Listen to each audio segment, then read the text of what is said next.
दोस्तों, हम हमारे शो पे जंगल सफारी के बाद में हमेशा किसी ऐसे इंसान को लेके आते हैं अपने साथ में बातचीत करने के लिए जिसका फॉरेस्ट से और यहाँ के जानवरों से करीबी नाता रहा है। चाहे वो फॉरेस्ट डिपार्टमेंट के ऑफिसर रहे हों, या वो एक गाइड हो, या वो एक जिप्सी ड्राइवर हो।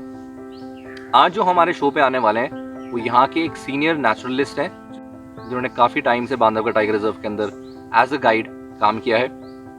मैं उनके बारे में आपको थोड़ा सा बताना चाहता हूँ। His name is mister Mukesh Burman and आज वो हमारे साथ पे शो पे बातचीत करने के लिए आ रहे हैं। बहुत से इंटरेस्टिंग फैक्ट्स हम लोग शेयर करेंगे टाइगर के बारे में, बांधवगढ़ के बारे में। एंड प्लीज़ इस वीडियो को एंड तक देखें।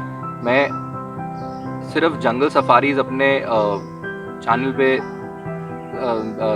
नहीं दिखाना चाहता हूँ। आई वॉन्ट कि आप लोग सब इन लोगों से भी मुलाकात करें। इन लोगों का जो एक्सपीरियंस होता है वो बहुत एक आप थ्रिलिंग बोल सकते हैं, आप एडवेंचरस बोल सकते हैं, और कभी कभी कुछ एक्सपीरियंसेस ऐसे होते हैं जैसे कि हमने दौलत सिंह जी के साथ में शूट किया था।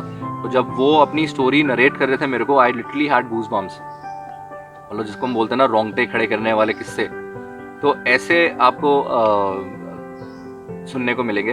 तो आप शो को देखिए एंड प्लीज़ अगर अभी तक आपने हमारे चैनल को सब्सक्राइब नहीं किया so please do subscribe to our channel and do like share our videos also with all your friends and family members. Thank you. तो मुकेश जी कैसे हैं? बहुत बढ़िया, बहुत बढ़िया, फर्स्ट क्लास, सब सही चल रहा है? बढ़िया। थोड़े पतले हो गए हैं आप? हाँ, पतला हो गया थोड़ा सा। चलिए, तो मुकेश जी पहला सवाल मेरा आपसे ये है कि बांधवगढ़ का इतिहास श्री राम और श्री लक्ष्मण जी से जुड़ा हुआ है। बिल्कुल। क्या ये बात सच है? बिल्कुल सच बात है।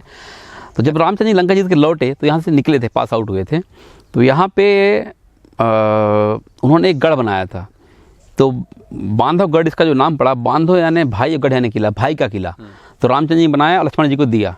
तो बांधवगढ़ भाई का किला, ब्रदर फोर्ट, उसका नाम यहाँ से निकल ओरिजिन होता है।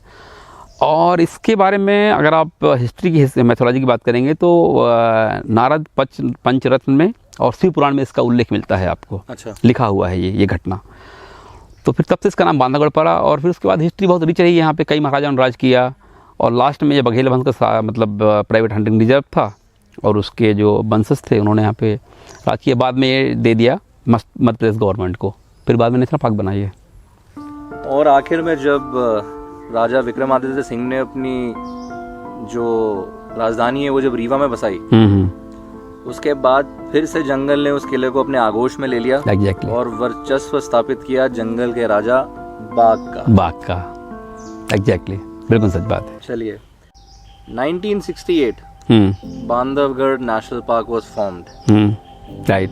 2021 बांधवगढ़ टाइगर रिजर्व। उस टाइम के बांधवगढ़ नेशनल पार्क और अब के बांधवगढ़ टाइगर रिजर्व में आपको क्या फर्क लगता है? देखिए, ये ऐसा सवाल है कि तब तो मैं था भी नहीं। तो बताऊं, नेशनल पार्क से टाइगर रिजर्व हो गया। एग्जैक्टली 100% ये बिल्कुल कह सकते हैं हम। और उस जमाने में था नहीं, लेकिन मैंने लेट 80s और 90s बचपन मेरा बीता है इसी पार्क में। यहीं पैदा हुआ हूँ मैं, ताला विलेज में। तो मैंने देखा है यहाँ पे कि पॉपुलेशन बहुत कम थी। और हम जहाँ बैठे हैं ना, यहाँ भी टाइगर टेरिटरी थी। ये भी टाइगर ट्रेल रिसोर्ट जहाँ बैठे हैं हम, ये भी टाइगर टेरिटरी थी। तो टाइगर का आना जाना, मतलब जो टाइगर का जो मतलब आप कहेंगे जो एरिया था वो बहुत वाइड होता था। और टाइगर ताला विलेज के बीच में से बहुत सारे जो ऐसे ट्रेल्स हैं जहाँ से टाइगर पास आउट होता था, लेकिन सारे वो अब तो बहुत सारा टूरिज्म के कारण बहुत सारे रिसोर्ट बन गए, बहुत सारे विलेजेस के घर बन गए गाँव वालों के, तो रास्ते जब बंद हो गए। और तब और अब में इतना बड़ा फ़र्क है कि ये आप सोचिए ज़रा, टाइगर का जो एरिया है पहले थोड़ा कम ही हुआ होगा। 1968 और कहाँ 2021, मतलब 50 साल की बात कर रहे हैं। कितना बड़ा फ़र्क होगा, लेकिन फिर भी टाइगर नंबर डबल है अभी हमारा। तो कहीं ना कहीं कंजर्वेशन में, प्रोटेक्शन में, पेट्रोलिंग बहुत सारा काम हुआ। और सबसे बड़ी बात है कि जो लोगों को जो लाइवलीहुड मिला है पार्क में, रोजी रोटी का जो काम मिला है, उससे हुआ ये है कि लोगों का जो इंटरेस्ट है पहले ना, लोकल का इंटरेस्ट पहले बिल्कुल कम होता है। जब मैं लेट 90s की अगर बात करते हैं आप, 93, 94 की, जब मैं छोटा था तो मैं देखता था कि जो लोग घूमने आते हैं, कुछ एक रिसोर्ट वहाँ पे थे बांधवगढ़ में, 3-4 रिसोर्ट थे। तो लोगों का कोई इंटरेस्ट नहीं था टाइगर में। क्या है कि लोग क्यों आते हैं, बेवकूफ़, ऐसा लगता था लोगों को। लेकिन अब हर एक आदमी को इंटरेस्ट है टूरिज्म से। जो विलेजर्स हैं उनको बहुत इंटरेस्ट है इस बात में, टूरिस्ट आ रहे हैं, इनको कैसे टैकल करें, हम कैसे तरीके से इनसे बात करें, तो सब ट्रेंड हो चुके हैं। तो काफ़ी फ़र्क है तब और अब में, जो मुझे लगता है। और टाइगर नंबर ग्रोथ कर रहा है, इससे बड़ी खुशी किस बात में होगी सर? सबसे बड़ी खुशी तो इसी बात की हमको है। और क्या चाहिए? मुकेश जी, मैं यहाँ के लोगों की मिसाल देना चाहूँगा कि उन्होंने अपनी सालों पुरानी मान्यता को भी त्याग दिया ताकि जंगल में जानवर सुख से रह सके। शेषैया के रास्ते विष्णु के अवतारों को नमन करते हुए आसपास के गांव से लोग इन पूर्वकालीन मूर्तियों के दर्शन करने आते हैं और राम सीता मंदिर दर्शन करने के लिए, लेकिन साल में सिर्फ एक बार, जन्माष्टमी के दिन। इसके बारे में ये कहना चाहूँगा कि राम सीता का टेम्पल है वहाँ पे, और जन्माष्टमी के दिन नहीं, साल में 2 बार खुलता है वो। कृष्ण जन्माष्टमी के दिन और चैत्र की जो रामनवमी आती है अप्रैल महीने में, अच्छा, तब एक दिन खुलता है वो सॉरी। तो 2 साल में 2 बार खुलता है। तब आप यहाँ से लेकर मेन गेट से, हमारे ताला गेट से एंट्री होती है, और बांधवगढ़ फोर्ट तक का जो एरिया, जो किलोमीटर है, वो करीब 7.5 किलोमीटर का है। वहाँ तक आप पैदल जा सकते हैं और दर्शन करके आ सकते हैं आप। तो सिर्फ साल में 2 बार खुलता है वो, और गांव के लोगों की बड़ी मान्यता है, उसको हम लोग कहते हैं बांधवाधीश। हम लोग यही मानते हैं, जितनी यहाँ पे चीज़ें हो रही हैं, चाहे हमारे घर की कोई काम हो, यहाँ पे टूरिज्म एक्टिविटी कुछ लेना हो, या टाइगर की बात कर लें, या कुछ किसी भी टाइप की एक्टिविटीज़ हम करते हैं, तो बांधवाधीश को हम पहले पूछते हैं। ये भी देखा जाता है कि बाघेल शासकों के समय से बांधवगढ़ को एक हंटिंग ग्राउंड माना जाता था। बिल्कुल। कहा जाता है कि भारत के अंदर उस टाइम पे 1 लाख से ऊपर बाघ पाए जाते थे, लेकिन हंटिंग इतनी ज़्यादा होती थी कि वो 1 लाख से जो नंबर था टाइगर का, वो काफ़ी हद तक गिर के 5000 तक हो गया था। बिल्कुल सही बात है। और माना जाता है कि उस टाइम पे जो रीवा के महाराज थे, महाराजा मार्तंड सिंह 1968 में उन्होंने सबसे पहला प्रपोजल रखा था बांधवगढ़ को नेशनल पार्क डिक्लेयर करने के लिए, और 1968 में उन्हीं की एफर्ट्स की वजह से बांधवगढ़ नेशनल पार्क फॉर्म हुआ। हमारा ताला जोन फॉर्म हुआ था 105 स्क्वायर किलोमीटर का। बिल्कुल सही बात है, आपने सही कहा कि जितने टाइगर रिजर्व हैं इंडिया में, अभी भी हैं, अभी 52 टाइगर रिजर्व हैं वर्तमान में। तो ये टाइगर रिजर्व में से सारे टाइगर रिजर्व ना कभी ब्रिटिशर के तो बाद में हुए, उसके पहले जितने भी रॉयल फैमिलीज थी, सारे उनके हंटिंग रिजर्व हुआ करते थे, और सारे महाराजा शिकार करते थे। लेकिन हाँ, बघेल वंश का ये प्राइवेट हंटिंग रिजर्व था। उन्होंने यहाँ पे उनकी 36 पीढ़ी ने राज किया बांधवगढ़ में, और उन्होंने मोर देन 1000 टाइगर शूट किए हैं, मारे हैं उन्होंने उस दौरान। तो जी हाँ, बहुत सोचिए कितना लार्ज नंबर था। और उसके बाद जैसे मार्तंड सिंह की बात की आपने, तो मार्तंड सिंह लास्ट महाराजा थे, क्योंकि उसके बाद डेमोक्रेसी तो गई। तो उसमें महाराजा मार्तंड सिंह 1962 में इसको दिया था स्टेट गवर्नमेंट को, और 1968 में नेशनल पार्क बना ये टाइगर रिजर्व। 105 स्क्वायर किलोमीटर का एरिया बना है नेशनल पार्क। बाद में फिर 82 में इसको 457 स्क्वायर किलोमीटर बढ़ा के कर दिया गया। और जैसे आपने बोला कि नंबर टाइगर इतना गिर गया था इंडिया में टाइगर हंटिंग के कारण, तो फिर इंदिरा गांधी जी के पास प्रपोजल लेके गए, जो वाइल्ड लाइफर थे उस ज़माने के, और 1972 में एक्ट लाया गया था। 1973 में प्रोटेक्शन एक्ट आया था। हाँ, प्रोटेक्शन एक्ट आया था 1973 में। टाइगर प्रोजेक्ट बना। तब से फिर सारे जो एरिया थे टाइगर प्रोजेक्ट बन के, सारे जो वाइल्ड लाइफ एरिया थे जहाँ पे टाइगर थे, उनको स्पेशल फंडिंग देना शुरू कर दिया डिपार्टमेंट ने। उसके बाद नंबर टाइगर ग्रोथ होना शुरू हुआ। तो ये हिस्ट्री है बांधवगढ़ की। बिल्कुल। तो मुकेश जी, बांधवगढ़ आए और यहाँ पे आके अगर यहाँ के टाइगर्स के बारे में बात नहीं करेंगे तो बड़ी नाइंसाफ़ी होगी। समझ में नहीं आ रहा कि कहाँ से शुरू करूँ। मतलब इतने टाइगर हैं यहाँ पे। मैं जब दौलत सिंह जी के साथ में इंटरव्यू कर रहा था, तब मैंने उनको सेम चीज़ बोली, सर रणथंभौर में कहाँ से शुरू करूँ। बिल्कुल। तो काफ़ी रिच हिस्ट्री है। बांधवगढ़ में भी कहाँ से शुरू करूँ, मतलब इतने फेमस टाइगर्स रह चुके हैं यहाँ पे। मैं शुरुआत करना चाहूँगा शुरुआत से। सीता, बिल्कुल, जिसे बांधवगढ़ की कुल देवी का दर्जा देना बिल्कुल जायज़ है मेरे हिसाब से। मुझे याद है मुकेश जी, 1986 से 1996 के बीच में सीता ने 6 बार शावकों को जन्म दिया था उसने। और कहते हैं कि उसी की वजह से बांधवगढ़ जो है आज आबाद हुआ है। टाइगर पॉपुलेशन जो है, सब कुछ, सारा श्रेय उसका जो है वो सीता और चार्जर को जाता है। इंटरेस्टिंग सवाल है, बहुत ही दिलचस्प सवाल है आपका। और थैंक यू, आपने ये सवाल जोड़ा इसमें। सच में आपने कहा सीता कुल देवी कहना गलत नहीं होगा बांधवगढ़ की, बिल्कुल सही बात है। क्योंकि वो टाइग्रेस 1986 में उसका जन्म हुआ था। और मतलब 1980 में जन्म के बारे में तो नहीं बता पाऊंगा प्रॉपर, क्योंकि मैं बहुत छोटा उस समय, लेकिन मेरे सीनियर्स बताते हैं कि 1986 में शायद उसको देखा गया था पहली बार। और जगह थी सीता मंडप, ताला जोन में सीता मंडप, शायद आपने देखी भी होगी, आप सफारी में गए थे जी। तो सीता मंडप में क्या हुआ था कि उसका जन्म सीता मंडप में हुआ था। तो वो टाइगर्स का नाम वहाँ से सीता पड़ा, उसका नाम ओरिजिन वहाँ से आता है।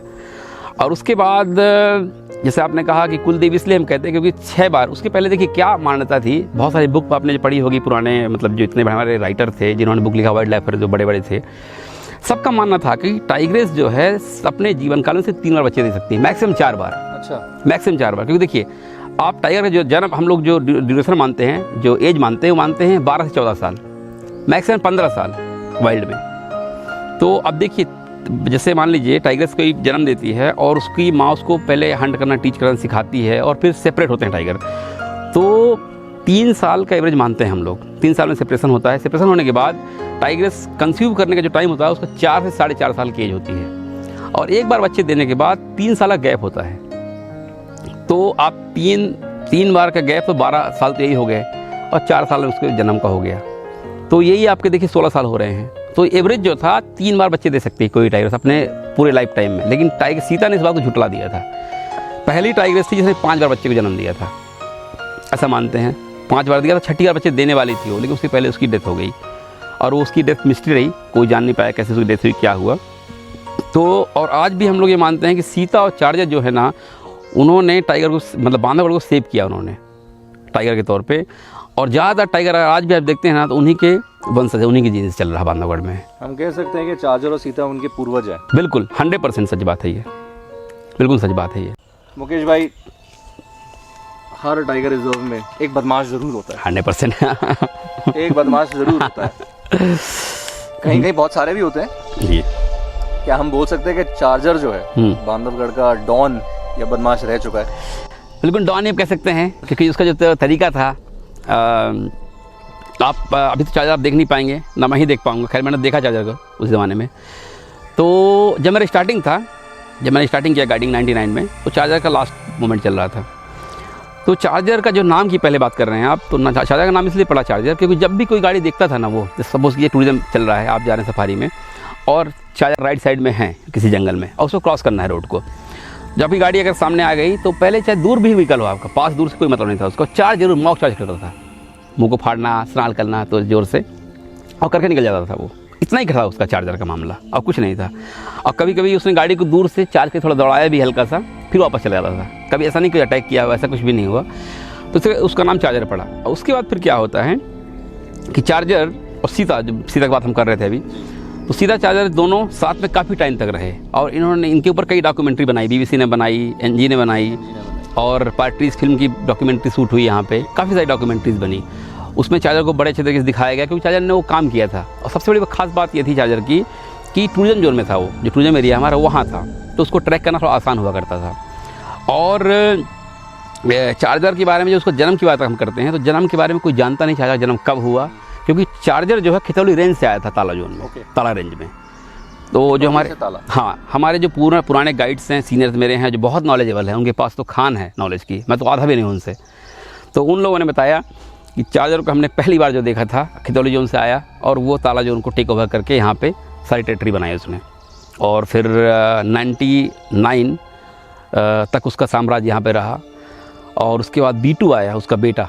चार्जर जब बूढ़ा हुआ तो वो, मतलब ऐसा हमको लगा कि शायद वो डिसअपेयर हो जाएगा। कई बार जब टाइगर बूढ़ा हो जाता है तो टाइगर की 2 फेवरेट जगह होती है, वो होती है राइपेरियन जोन, पानी का एरिया जहाँ पे ठंडक हो, या कि इन अब काफ़ी डेंस एरिया में गुफाएं हों, ठंडा फील करे, वहाँ जाके टाइगर लेट जाता है, और लेटे लेटे उसकी मौत हो जाती है, ऐसा देखा गया है। तो वो डिसअपेयर नहीं हुआ, इसकी बड़ी खुशी रही। और बाद में चार्जर को हम लोगों ने, आप मगधी जोन अभी देखते होंगे, गया होंगे आप, तो मगधी जोन के जैसे एंट्री पॉइंट है, लेफ्ट साइड में आप जब जाएंगे तो वहाँ पे चार्जर को लास्ट मोमेंट में रखा गया था, एक फेंस बना के, और हैंड फीडिंग कराई गई। और लास्ट में जब उसकी डेथ हुई तो वो दिन था, आप बिलीव नहीं करेंगे, 19 सितंबर 2000 ईयर में उसकी डेथ हुई। उस दिन दशहरा का दिन था, दशहरे के दिन था, इतने खास दिन उसकी डेथ हुई। तो मतलब कितना, मतलब सौभाग्यशाली था चार्जर हम लोग। मुकेश जी, ये मेरा एक खास सवाल है जो मैं हमेशा पूछता हूँ, कोई भी सीनियर पर्सन अगर मेरे सामने फॉरेस्ट बैठा होता है, मैन एनिमल कॉन्फ्लिक्ट, ये हर टाइगर रिजर्व की प्रॉब्लम तो है ही, हर जगह की है। बांधवगढ़ पहला इकलौता टाइगर रिजर्व है जहाँ पे मैंने बहुत कम सुना है कि ऐसा हादसा कभी हुआ है। यहाँ पे विलेजेस भी आप लोगों ने रिलोकेट कर दिए हैं, जैसे पठान गांव जब था, पठान गांव का किया हमने। पठान गांव बहुत पहले उसको रिलोकेट कर दिया गया था, जो पार्क के कोर जोन के अंदर, ताला के अंदर जो पड़ता है, बिल्कुल डीप एरिया में था। मैं आज देख के आया, पठान गांव गया था, एलिफेंट कैंप पे गया था मैं, उसको हम लोग देख के आए थे। क्या यही एक बहुत बड़ा कारण है कि आप लोगों ने और फॉरेस्ट डिपार्टमेंट के लोगों ने जो जितने भी विलेजेस थे उनको रिलोकेट कर दिया, ताकि फ्यूचर के अंदर इंसान और जानवरों के बीच में जो तनाव है वो काफ़ी हद तक कम हो जाए? बिल्कुल सही फरमाया आपने। ये कारण ये भी है। दूसरा कारण ये भी था कि देखिए टाइगर नंबर तो ग्रोथ हो रहा था, जैसे बताया हमने 1973 के बाद जब टाइगर प्रोजेक्ट बना। टाइगर को देखिए, मेरा जो एक्सपीरियंस रहा है आज तक टाइगर के बारे में, एक लाइन में कहना चाहता हूँ आपसे कि टाइगर को सेविंग की जरूरत नहीं है। आप जो चलाते हैं campaign save the tiger, save, इसकी जरूरत है ही नहीं टाइगर को। टाइगर से करने की कोई जरूरत नहीं है आपको। टाइगर नीड स्पेस, टाइगर को जगह दे दीजिए आप, अपना वो खुद सेव कर लेगा अपने आप को। और प्रे दे दीजिए आप, प्रे बेस है और एरिया उसको, टाइगर को चाहिए एरिया और टेरिटरी चाहिए और उसको प्रे बेस चाहिए, बस। बाकी किसी चीज़ को कोई ज़रूरत नहीं है। पानी है, पानी उसके पास हो गई, जंगल में पानी तो होना ही है, बाकी वो खुद जानता है मुझे कैसे रहना है। तो टाइगर की अगर हम बात करें, जैसे आपने कहा, तो गांव हटाने से टाइगर नंबर ग्रोथ तो आई, क्योंकि उनको हम आपने देखा होगा पठान जहाँ जहाँ गांव दिखाई देंगे आपको, जहाँ रिलोकेशन किया हमने, पठान को किया है, मिल्ली, मगधी, कुसरवा, कई सारे गांव, मगधी जोन में नहीं गए अभी, बहुत सारे गांव को हमने रिलोकेशन किया डिपार्टमेंट ने हमारे। तो उससे हुआ ये है कि गांव बन गए मैदान, एरिया मिला, तो जहाँ पे मैदान होंगे वहाँ पे ग्रेजिंग के लिए डियर आएंगे, जहाँ डियर होंगे वहाँ ऑटोमेटिक टाइगर हंट के लिए आएगा ही। तो प्रे बेस आया और एरिया बना, तो टाइगर नंबर ऑटोमेटिक ग्रोथ हो गई। और कॉन्फ्लिक्ट जहाँ तक बात करते हैं, देखिए हर टाइगर रिजर्व की प्रॉब्लम है ये, और ये हर साल बढ़ती चली जा रही है, क्योंकि पॉपुलेशन तो घट नहीं रही है, बढ़ रही है। उससे हो ये रहा है कि आप जो कह रहे हैं टाइगर ह्यूमन कॉन्फ्लिक्ट जो है, वो ऐसा नहीं है कि टाइगर के घर में, हमारे घर में टाइगर आ रहा है, हम टाइगर घर में घुसे चले जा रहे हैं, तो उल्टा हो रहा है। और फिर हम ब्लेम करते हैं कि टाइगर हमारे घर में घुस रहा है। तो वो एक बड़ा माइनस पॉइंट रहा है। और इसमें एक सबसे बड़ी खास बात रही है कि मैं आपसे बता दूं, टाइगर मैन कॉन्फ्लिक्ट हमेशा से रहा, टाइगर में रहा, लेकिन मुझे ऐसा लगता है, बानर के बारे में बात करूंगा मैं, खैर हर टाइगर रिजर्व की भी यही बात होगी कि वहाँ पे होता ये है कि प्रॉब्लम हर जगह रहती है, लेकिन जो टाइगर टूरिज्म जो है ना, अपने आप में इसने इतना संभाला है इस मैन कॉन्फ्लिक्ट को कि कभी भी गाँव वाले विलेजर्स इतने एग्रेशन में नहीं आते, क्योंकि वो कहीं ना कहीं से पार्क से उनका अर्निंग जुड़ा हो, लाइवलीहुड जुड़ी हुई है उनकी, तो कंपनसेशन, रोजी रोटी जुड़ी हुई है, तो कंपनसेशन उनका हो जाता है वहाँ से। तो कई बार कैटल को मारना, तो कैटल लिफ्टिंग में होता ये है कि डिपार्टमेंट अच्छा कंपनसेशन देते, डिपार्टमेंट हमारा ध्यान रखती है, कंपनसेट करती है उनको जो विलेजर्स होते हैं। उसके बाद बहुत सारे NGOs यहाँ काम कर रहे हैं, वो भी बहुत अच्छा काम करते हैं, वो लोग कंपनसेट करते हैं, लोगों को बताते हैं कि टाइगर और जंगल कितना ज़रूरी है आपके लिए। तो उसने बड़ा रोल प्ले किया है। और इको टूरिज़्म जो आया है, उसने भी लोगों को काफ़ी कुछ सिखाया है, बताया है और जोड़ा है टाइगर रिजर्व से बिल्कुल अपने आप, मतलब लोगों को, टपाक को। तो उससे एक चैन का काम हुआ है। और इसीलिए मैं बार पहले भी बोल चुका, अभी भी कह रहा हूँ कि इसलिए कभी पोचिंग का जो मामला है ना, बहुत रेयरली सुनने को मिलता है। और टाइगर मैन कॉन्फ्लिक्ट दिन ब दिन बढ़ता चला जा रहा है, लेकिन लोग कभी भी गुस्सा नहीं होते टाइगर से कि यार हम गुस्सा करके इसको पोचिंग में चले जाएं या इसको हम मार दें, ऐसा कभी नहीं हुआ हमारे यहाँ। तो बहुत अच्छा मुकेश जी, बहुत अच्छा जवाब दिया आपने। हम लोग कहते हैं कि फैमिलीज़ में इमोशन होता है, दोस्तों में इमोशन होता है, एक इंसान और जानवर के बीच में भी इमोशन होता है, 100% होता है। खासकर आप लोगों के लिए तो बहुत ज़्यादा। टाइगर के साथ में, हमारा राष्ट्रीय प्राणी के साथ में आप लोगों का जो कनेक्शन रहा है, आप और आपके जैसे जितने लोग फॉरेस्ट डिपार्टमेंट में हैं जी, जब एक टाइगर की मृत्यु होती है, आप लोग सबसे ज़्यादा, मुझे लगता है कि सबसे ज़्यादा दुख आप लोगों को, बहुत ज़्यादा दुख हुआ था चाचा की डेथ में। और आप जो कह रहे हैं बिल्कुल सही बात है। आप टाइगर को हम लोग देवता बोलते हैं। हम लोग बघेसुर, हमारे यहाँ जब रामनवमी में वो होती है, जब अभी आप देखेंगे नवरात्रि चली रही है, अभी नवरात्रि के दिनों में हम लोग बाघ को पूजते हैं, बाघ देवता बोलते हैं हम लोग। बघेसुर के नाम से हमारे यहाँ एक खीर माता बनाते हैं हम लोग गाँव में। एक बरगद का पेड़ होता है, बेनियन का पेड़, उसके पास बहुत सारी माताओं की मूर्ति होती है, वहीं पे बघेसुर बनाते हैं हम लोग। और मैं भी कहना चाहूँगा, माता रानी का वाहन है वो, और हम पूछते हैं दिल से उसको। हम कभी जानवर की उपाधि नहीं देते उसको। तो हम तो यही कहते हैं कि टाइगर हमारे लिए लाइवलीहुड का काम करता है। अगर टाइगर नहीं होता तो आप यहाँ बैठे नहीं होते। बिल्कुल सर, टाइगर हैं इसलिए आप यहाँ पे आए हुए हैं। तो टाइगर टूरिज्म जो चल रहा है, सिर्फ टाइगर के कारण चल रहा है। तो हम तो उसको सुबह शाम पूछते हैं, याद करते हैं, क्योंकि उससे घर चलता है हमारा। और टाइगर सच में हमारे लिए भगवान है। और असल में सच में टाइगर का जो लॉयल्टी है ना, वो सच में आपको अलग ही फील कराती है। एक्सेप्ट आप पैसे की बात छोड़ दीजिए, आप जॉब की बात छोड़ दीजिए, उसके अलावा जो फीलिंग्स आपने कही ना, तो टाइगर जोड़ता है वो फीलिंग्स।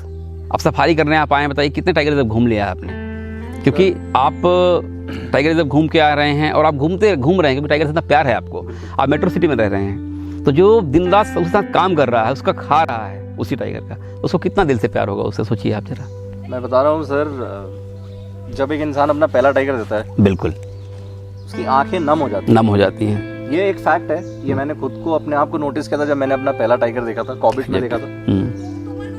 और अभी यहाँ पे एक टूरिस्ट आए हुए हैं, उन्होंने अपना 17 साल लग गए उनको एक बार भी टाइगर नहीं देखा। बांधवगढ़ में अभी 2 दिन पहले उनको देखा, तालाब के अंदर चक्रधारा मेल दिखा उनको। ओहो, रेयर मेल है वो। उन्होंने खुद मुझे बोला कि ध्रुव, उसको जब मैंने फर्स्ट टाइम देखा, आई लिटरली क्राइड, इमोशंस निकल गए थे, मैं रोक भी नहीं पाई थी। इतना लंबा वेट किया उन्होंने, उसके बाद देखने को मिला तो 100% होना ही है वो तो। और ऊपर से मैंने उनको ये बोला था कि आप खुशकिस्मत है क्योंकि अब नवरात्रों के टाइम पे आए। क्या बात है। ये सर बहुत गिने चुने लोगों के साथ में होता है। हाँ हाँ, दिन टाइम, सच में सब चीज सेट बैठना बहुत लकी लोगों के साथ ही होता है, ये ऊपर से ही आया है। एग्जैक्टली। मेरा ख्याल है मुकेश जी कि बाघ का जब जब जिक्र होएगा, हिंदुस्तान में बसे बांधवगढ़ का नाम हमेशा सबसे टॉप पे आएगा। क्या कहते हैं आप? आपके चेहरे पे खुशी आ गई इस सवाल को सुन के? अब खुशी इस बात से तो नहीं आई है कि टाइगर जो बांधवगढ़ में सबसे ज़्यादा है, टाइगर नाम ही ऐसा है कि आपको एनर्जी देता है, वो एनर्जेटिक कर देता है। जब हम सफारी में होते हैं और टाइगर दिख जाता है तो आप देखेंगे, अगर दूसरी गाड़ियाँ मिल रही हैं आपको, अगर उनको टाइगर दिख गया तो एनर्जेटिक चेहरा ऑटोमेटिक, आप पूछ नहीं सक पाएंगे, पहले इस बात आप बता देंगे कि टाइगर दिख गया है, एनर्जी लेवल बढ़ जाता है लोगों का। तो टाइगर एनर्जेटिक है ही। तो टाइगर की अगर बात करें तो बिल्कुल सही बात है। एक बुक लिखी गई थी बांधवगढ़ के ऊपर, उसका बुक थोड़ा नाम मिस कर रहा हूँ मैं, उसके राइटर थे LK चौधरी, फील्ड डायरेक्टर थे, फॉर्मर फील्ड डायरेक्टर बांधवगढ़ के थे। उन्होंने उस बुक में एक लाइन लिखी थी, वर्ल्ड का लास्ट टाइगर पाया जाएगा तो पाया जाएगा बांधवगढ़ में, और वो जगह होगी बांधवगढ़ का चक्रधरा मैदान, उन्होंने ताला जोन का। तो बांधवगढ़ का नाम सच में बहुत खास है, क्योंकि जो आपने बात कही, लेकिन एक टाइम ऐसा बांधवगढ़ हमने देखा है कि 7 स्क्वायर किलोमीटर में एक टाइगर देखा है हमने। यहाँ पे 7 स्क्वायर किलोमीटर एक टाइगर देखा है, ऐसा बताते हैं लोग, हमारे जो सीनियर्स गाइड थे, जो सीनियर नेचुरलिस्ट थे, जिन्होंने जो पूर्वज थे हमारे, बताते हैं। तो इतनी डेंसिटी, आप सोचिए कितनी हाई डेंसिटी, कितनी ज़्यादा साइटिंग्स होती है यहाँ पे टाइगर की। तो सच में नंबर 1 में लिया जाएगा टाइगर का नाम। उसका कारण टाइगर साइटिंग भी है, यहाँ का लैंडस्केप है, यहाँ का हिस्टोरिकल जो प्लेस है वो, और यहाँ पे आप जैसे टूरिस्ट आते हैं उनके कारण भी नंबर 1 में लिया जाएगा। Thank you. चलिए मुकेश जी, धन्यवाद, आप शो पे आए। Thank you so much for coming on the show. Thank you. अब आप आते रहिए 1 माइल एट अ टाइम पे। तो आपने मेरा थैंक यू किया ध्रुव शर्मा जी, मैं थैंक यू आपका करना चाहता हूँ। 1 माइल एट अ टाइम जो चैनल है आपका यूट्यूब पे, मैंने बहुत कम लोगों को देखा है जो इतने छोटे लोगों से, मैं छोटा ही मानता हूँ अपने आप को, गाइड बहुत बड़ी पोस्ट नहीं, बहुत छोटे हम लोग कि उनके बारे में सोचते हैं, उनसे इंटरव्यू लेते हैं सर, उनके बारे में जानना चाहते हैं, उनसे बातें करना चाहते हैं। बहुत कम लोगों को देखा सर मैंने। तो मैं थैंक यू वेरी मच कि आपके मन में ऐसे विचार आया, आप मुंबई से यहाँ पे, दिल्ली से यहाँ पे आए और आपने इतना अच्छा प्रोग्राम मेरे लिए बनाया, मुझसे बातें करना चाहिए, मतलब मेरे से बातें करना चाहिए, बाकी बारे में जानना चाहा, और जो मुझसे टूटा फूटा बन पाया मैंने बताया, और कुछ गलतियाँ मुझसे हुई तो मैं व्यूअर से माफ़ी चाहता हूँ सर, मुझे माफ़ कीजिएगा, मैं बहुत टेक्निकली हैंडल नहीं है मेरा। और सेकेंड बात यह है कि मैं कैमरा के सामने मुझे बोलना बहुत टफ है मेरे लिए, लेकिन शर्मा जी की बात मान के मैं आके बैठ गया, और मैंने जो मुझे उल्टा सीधा बोला हो, कुछ ख़राब बोला हो, कुछ बातें गलत कही हो, तो उसको माफ़ कीजिएगा मेरे को सर, प्लीज़। नहीं ऐसा कुछ भी नहीं है, आपने बहुत अच्छा बोला है, और मैं उम्मीद करता हूँ कि जब हमारे दर्शक ये शो देखेंगे और स्पेशली आपको देखेंगे, और जो बातें आपने और मैंने करी हैं शो पे, चाहे वो टाइगर के रिलेटेड हो या वो इस बांधवगढ़ के इतिहास के बारे में हो या यहाँ के फ्रंट लाइन स्टाफ के बारे में हो, आई एम श्योर कि ये मेरी और मेरे चैनल की तरफ से थोड़ा सा योगदान होगा बांधवगढ़ टाइगर टूरिज्म को बढ़ाने का। बिल्कुल सही कह रहे हैं सर, क्योंकि बहुत ही अच्छा आपने इनिशिएटिव लिया है, और जो आपने बातें की हैं, आपके क्वेश्चन बड़े शानदार थे। बनाए कहाँ सर आपने इनको? कुछ सोचे सर, बहुत ही बढ़िया क्वेश्चन थे आपके, इंटरेस्टिंग। चलिए thank you Mukesh ji, thank you so much for coming on the show once again. Thank you Sharma ji.